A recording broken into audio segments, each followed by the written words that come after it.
Hello বন্ধুরা, কেমন আছেন সবাই? আপনারা আশা করছি সবাই ভালো আছেন, সুস্থ আছেন, আমরাও ভালো আছি। আজকে একটা নতুন ভিডিওতে সবাইকে অনেক অনেক স্বাগত, অনেক অনেক ভালোবাসা জানিয়ে আজকের আড্ডা শুরু করছি বন্ধুরা। আর আজকে অনেকটাই লেট করে ভিডিওটা শুরু করছি, আর তার কারণটা হচ্ছে অনেক কিছু কাজকর্ম ছিল, সব কিছু কমপ্লিট করে সকালবেলা মানে বাবা বেরিয়ে গেছে তার নিজের কাজকর্মে দিয়ে, তারপরে এই যে অনেকটা বেলা করে আজকে রান্নাবান্নাও বসাচ্ছি, যেহেতু সকালবেলা আজকে পান্তা খেয়ে গেছে। হ্যাঁ, আর আমি আর ভাই মুড়ি খেলাম, ঠিক আছে, আলু ভাজা করেছিলাম সকালবেলা, সেই দিয়ে খাওয়া দাওয়া হয়েছে। তো আজকে চলো এখন থেকে ভিডিওটা শুরু করছি। আর আজকে একটা দারুণ রেসিপি তোমাদের সঙ্গে শেয়ার করব, অবশ্যই তোমরা ভিডিওটা শেষ পর্যন্ত দেখো, আশা করছি ভালো লাগবে। আর ভালো লাগলে অবশ্যই আমার চ্যানেলটাকে সাবস্ক্রাইব করে দিও, আর অবশ্যই একটা করে লাইক করো। আর যারা যারা সাবস্ক্রাইব করছো তাদেরকে অনেক অনেক ধন্যবাদ আমার তরফ থেকে। তো চলো ভিডিওটা সঙ্গে থাকো, শেষ অবধি দেখতে থাকো, আশা করছি ভালো লাগবে। তো বন্ধুরা, যেখানে ভাত আমার ফুটছে, আর দেখো আজকে একটা দারুণ রেসিপি তোমাদের সঙ্গে শেয়ার করব, সেটা হচ্ছে দই কাতলা। এই যে কাতলা মাছগুলো ভালো করে ধুয়ে পরিষ্কার করে নিয়েছি।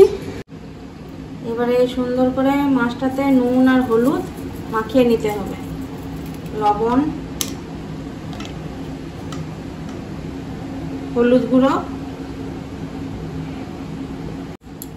এবারে সুন্দর করে মাছটাকে ভালো করে মাখিয়ে নিয়ে তারপরে ভাজবো।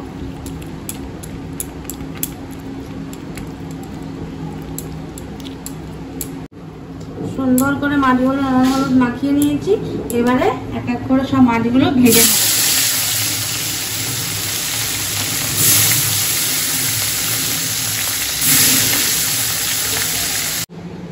এই দেখুন, এখানে আমার মাছ ভাজা এখানে কমপ্লিট।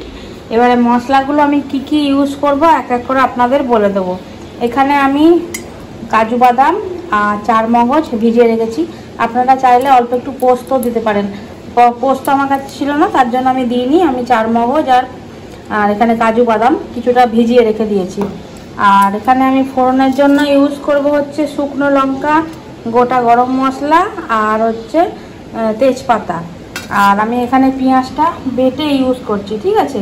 যেটা ছাড়া আর কি মাছটা তৈরিই হবে না, সেটা হলো দই, রেড কালার দইটা আমি ইউজ করব। আর আমি মশলার মধ্যে এখানে জিরে গুঁড়ো আর নুন পরিমাণ মতো, আর তার সাথে হচ্ছে চিনিও অল্প একটু পরিমাণ মতো। আমি এই রান্নায় কোনো রকমের হলুদ ইউজ করব না, ঠিক আছে। তো চলো এক এক করে আমি শুরু করি। আগে আমি এই কাজু বাদাম আর যে ভিজিয়ে রেখেছি এটা আর কি বেটে নেব। আমি মাছ ভাজার এই তেলটাতেই আমি বানাবো, আপনারা চাইলে অন্য তেলও ইউজ করতে পারেন। তো এবারে আমি ফোড়নে দিয়ে দিচ্ছি শুকনো লঙ্কা, গোটা গরম মশলা আর তেজপাতা। এবারে আমি দিয়ে দেবো পেঁয়াজ বাটা।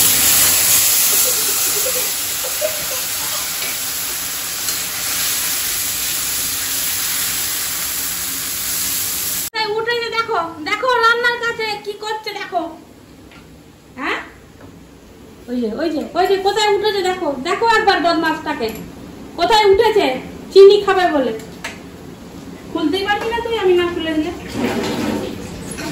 আমি খুলতেই পারবি না, আমি না খুলে দিলে। দাম খুলে দিত, আমি খুলে দি। দাও দাও, তুমি এটা খুলে দাও, আমি নিজে এটা খুলবো। আমি এটা খুলবো? হ্যাঁ, তুমি নিজে নেবে? হচ্ছেই না, শক্তি তো নেই তোমার। এইটা হয়ে গেছে, আমি দিয়ে দি। দাও না তুমি হাতটা পাতো, আমি অনেকটা দেবো চিনি। দেখছো কতটা চিনি নিচ্ছে। এটা অল্প একটু চিনি দিয়ে দেবো, আপনারা চাইলে দিতেও পারেন আর নাও দিতে পারেন। এবারে ভালো করে মানে আমি স্বাদের জন্য অল্প একটু চিনি দিলাম। এবারে ভালো করে পেঁয়াজটাকে ভাজতে হবে। লবণ, এবারে দিয়ে দিচ্ছি জিরে গুঁড়ো। কি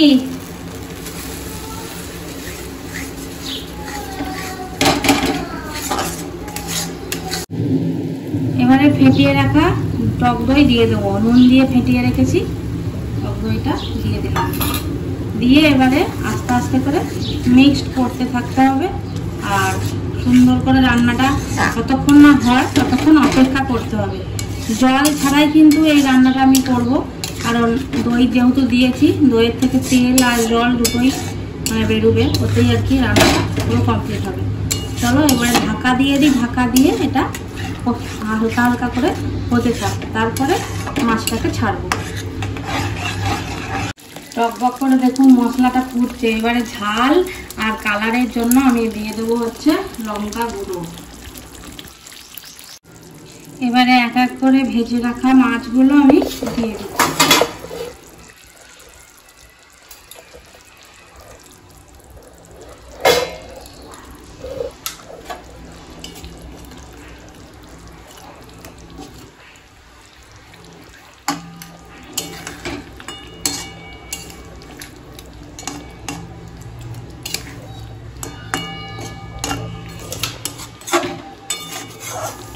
চলুন এবারে খুলে দেখি।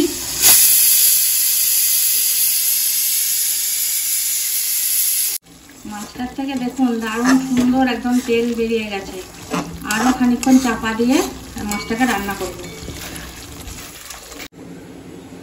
এই দেখুন বন্ধুরা, দই কাতলা একদম পুরো রেডি। সুন্দর কালারটা এসছে, দেখছেন এত সুন্দর এসছে। এবারে গ্যাস অফ করে দিয়েছি, ওপর থেকে একটু গরম মশলা গুঁড়ো ছড়িয়ে দিয়ে ব্যাস, এখন কিচ্ছু করবো না, বন্ধ করে দেব। তো খাবার সময় অবশ্যই তোমাদেরকে রিভিউ দিচ্ছি কীরকম খেতে হয়েছে, ঠিক আছে? একদম মানে যেভাবে রান্না করা হয় দই কাতলা সেইভাবেই রান্না করেছি, শুধু পোস্তটা দিইনি, পোস্তের বদলে 4 মগজ দিয়েছি।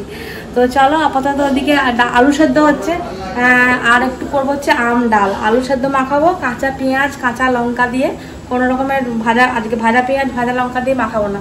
কারণ কি বলতো, প্রত্যেক দিন ভালো লাগছে না। আর জানি না কেন মানে শুকনো লঙ্কাটা যেই আলু ভাজার মধ্যে দিচ্ছি না, আলু ভাজাটা কেমন তেতো তেতো লাগছে, জানি না, হয়তো শরৎ গরম যেটা বলে না সেটা লেগে গেছে, ঠান্ডাটা লেগে গেছে, তার জন্য হয়তো হচ্ছে। তার জন্য ভাবলাম এই যে কাঁচা পেঁয়াজ কুচিয়ে রেখেছি, কাঁচা পেঁয়াজ আর কাঁচা লঙ্কা দিয়ে করব আলু ভাজা মাখাবো।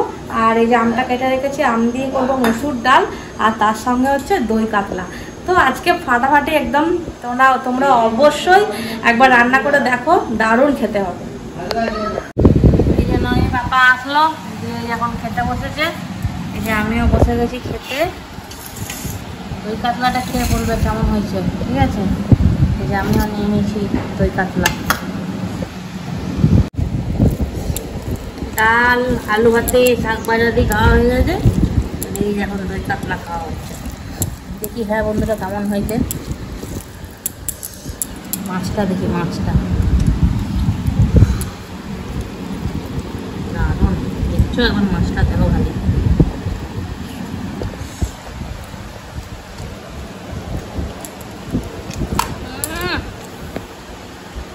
পুরো বিয়ে বাড়ি।